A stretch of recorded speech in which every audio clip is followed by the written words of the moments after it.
राधे राधे। एकादशी व्रत कथा पाप मोचनी काशी। महाराज युधिष्ठिर ने भगवान श्री कृष्ण से चैत्र मास के कृष्ण पक्षी काशी के बारे में जानने की इच्छा प्रकट की तो वह बोले, राजेंद्र, मैं तुम्हें इस विषय में एक पापनाशक उपाख्यान सुनाऊंगा जिसे चक्रवर्ती नरेश मानधाता के पूछने पर महर्षि लोमश ने कहा था। मानधाता ने पूछा, भगवान, मैं लोगों के हित की इच्छा से यह सुनना चाहता हूँ कि चैत्र मास के कृष्ण पक्षियों में किस नाम की एकादशी होती है, उसकी क्या विधि है तथा उससे किस फल की प्राप्ति होती है। कृपया ये सब बातें मुझे बताइए। लोमश जी ने कहा, नृपश्रेष्ठ, पूर्व काल की बात है। अप्सराओं से सेवित चैत्ररथ नामक वन में जा गंधर्वों की कन्याएं अपने किंकरों के साथ बाजे बजाती हुई विहार करती हैं। मंजुघोषा नामक अप्सरा मुनिवर मेधावी को मोहित करने के लिए गई। वे महर्षि चैत्ररथ वन में रहकर ब्रह्मचर्य का पालन करते थे।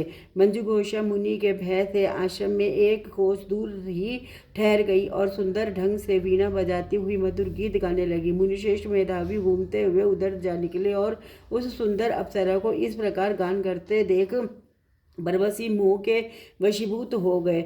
मुनि की ऐसी अवस्था देख मंजुघोषा उनके समीप आई और वीणा नीचे रख कर उनका आलिंगन करने लगी। मेधावी भी उसके साथ रमण करने लगे। रात और दिन का भी उन्हें भान ना रहा। इस प्रकार उन्हें बहुत दिन व्यतीत हो गए।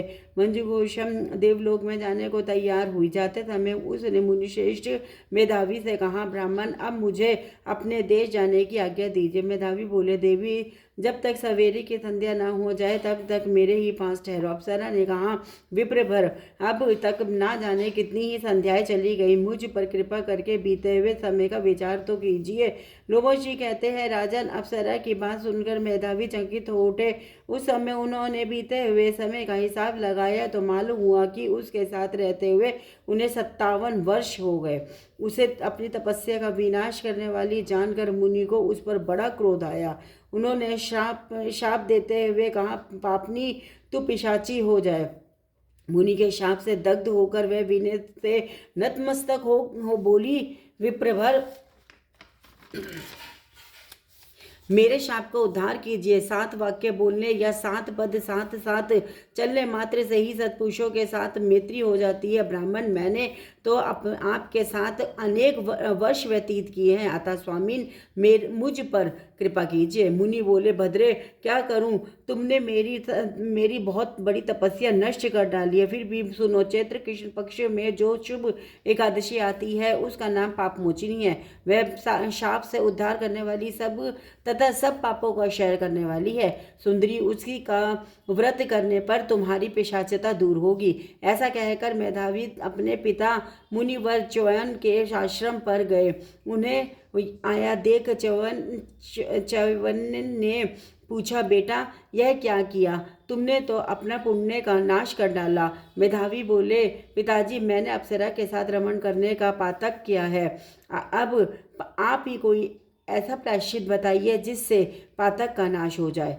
च्यवन ने कहा, बेटा, चैत्र कृष्ण पक्ष में जो पापमोची काशी आती है उसका व्रत करने पर पाप राशि का विनाश हो जाता है।